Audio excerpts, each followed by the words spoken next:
You ever have one of those moments where life flips upside down before your very eyes? That was me, standing by my brand new saltwater infinity pool, 2 glasses of iced tea in hand, finally ready to enjoy a little slice of retirement I'd been chasing for 45 years. Corporate trenches, market crashes, deals that chewed you up and spat you out, I'd done all. This pool was the trophy, my oasis.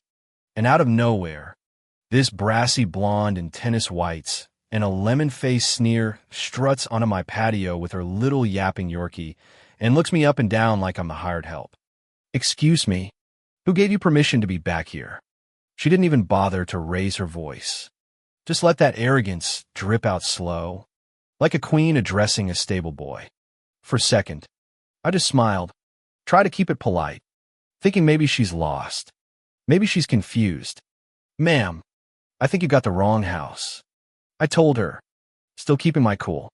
She scanned the patio, the kitchen, the yard that rolls down to the lake, and you could see her trying to work out what kind of mistake had landed her in a scene like this. "Your property?" She scoffed. "The Whitmans lived here for 20 years. They'd never just sell to anyone."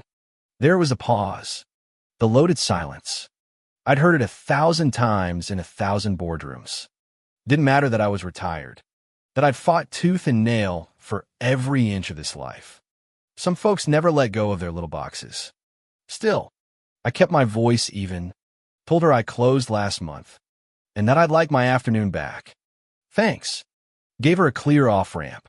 She could have just welcomed me and walked away. But no, not her. "I'm the treasurer of the Homeowners Association," she declared, like she's announcing a royal title. "And I find it hard to believe someone like you could afford a place like this. Where's the owner?" That was it. Polite was done. I set the tray down hard enough to rattle the glasses. "Ma'am, you are trespassing on my property. I'm going to ask you one last time to leave." Her face went pale, clutched her Yorkie like a shield, and stormed off, vowing I'd hear from the HOA. I stood there, iced tea sweating in the sun, knowing damn well this was just the first shot fired. Next few days, the whole neighborhood seemed to vibrate with silent tension. Neighbors suddenly fascinated with their lawns. Cars slowing past. Faces turned just a little too long in my direction. I kept unpacking, setting up my sound system, determined not to let her ruin my peace. That Saturday, the first real summer scorcher, I had my grandkids over. Their laughter echoing through the backyard was the first moment the house actually felt like home. Around noon, I started up the grill, and that's when the cavalry arrived. Carrie, sun hat the size of a satellite dish, her apologetic husband, a mob of kids, and enough pool toys to stock a Walmart. Without a word to me, they spread out over my patio, kids cannonballing into the pool beside my grandkids. Carrie directing her husband where to put the chairs like she was orchestrating D-Day. This wasn't some friendly neighbor drop-in. This was a power move. Staking a claim, erasing my ownership right in front of my family. I walked over, voice calm but ice cold. "This is a private residence," I said, looking Carrie right in the eye. She faked surprise, insisted it was community tradition, and that there was plenty of room for everyone. Her kids were now splashing mine, who'd retreated to the pool steps. Wide-eyed, that was the last straw. "Get off my property. Now," I said, pointing at the hedge. Her husband started packing up, but she just stood there, arms crossed, insisting I had no right to change the rules. That was IT. I dialed 911, told the operator exactly what was happening. The change in energy was instant. Kids froze. Husband panicked. Carrie's face twisted into rage. "You'll regret this. Do you know who I am? My brother-in-law's a city councilman." I nearly laughed her tired. No job for her to threaten. She doubled down on the threats. Called me a criminal. Hurled the worst kind of accusations. I kept my grandkids close. Ushered them inside while the police were en route. When the officers arrived, one young and tense, one older and steady. A man who understood the playbook Carrie tried to spin her web of victimhood, painting herself as the poor, threatened woman. The officers saw right through it. The older one, Officer Williams, asked for my side, listened, took in the whole scene of evidence. The security cameras, the patterns. He asked Carrie, politely but firmly, to step out of the pool and leave.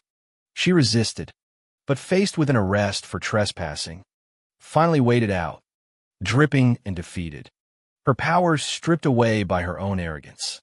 Williams gave me his card, told me people like her rarely give up, and to keep my guard up. I told him I've been watching my back my whole life. After that, it was open season. HOA violations rained down like confetti. Lawn too long. Trash cans out too early. Deck stain not approved. Security cameras not authorized. Each letter was more absurd and petty than the last. Every find more proof she was using the HOA as her personal vendetta machine. But what she didn't know was that for every letter, every little attack, I was building a case, documenting, recording, connecting the dots between contracts, conflicts of interest, family kickbacks, and the HOA's bylaw violations. I started talking to neighbors, quietly gathering support, learning I wasn't the only target. Fear and resentment simmered just under the surface. When I demanded access to the HOA's financials, as was my right, she stonewalled, crossing into outright illegality. That's when I got organized, drafted a petition, rallied my neighbors, exposed her scams at a packed community meeting. Sarah and Tom, the young couple next door, helped me gather stories people threatened, fined, bullied for years. The room erupted with anger, and together, we called for a vote of no confidence. The show of hands was overwhelming. The old guard was swept out. Carrie left staring at the ruins of her little empire, stripped of her power, humiliated in front of the very people she controlled. But bullies like Carrie don't fade quietly. Weeks later, her husband crept in my backyard with a crowbar, aiming to sabotage my pool equipment. My security system lit up. Floodlights snapped on, and my recorded voice called him out by name. He fled, but the video was the final nail criminal evidence. The DA took one look and brought conspiracy, harassment, and RICO charges.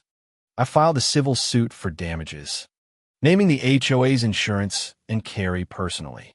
When her lawyer tried to settle, I refused money. What I wanted was justice, public apology, permanent ban from HOA boards, and a defense fund for victims like me. Under pressure, she caved, signing it all away, moving out in shame. The neighborhood breathed free for the first time in years. We threw a block party, used her settlement money to start the fund, and life finally found a new peace. But the story wasn't quite over. Carrie reemerged, under a new name, pulling her same tricks in a new town. This time, I was ready, not just to fight, but to lead. I took on her new victims as clients, took her down again, and ensured she could never abuse another family without the law right behind her. What started as a retirement dream gone sideways became a calling. I built something lasting, an army of neighbors, a defense fund, even a new ally in the most unlikely of places, Carrie's ex-husband, now working to undo the harm they caused. In the end, my victory wasn't just in reclaiming my home, I was helping others find their own. And every time we won, it was one more reminder. Sometimes the only way to peace is to stand up, fight back, and make sure the world knows you're not going anywhere.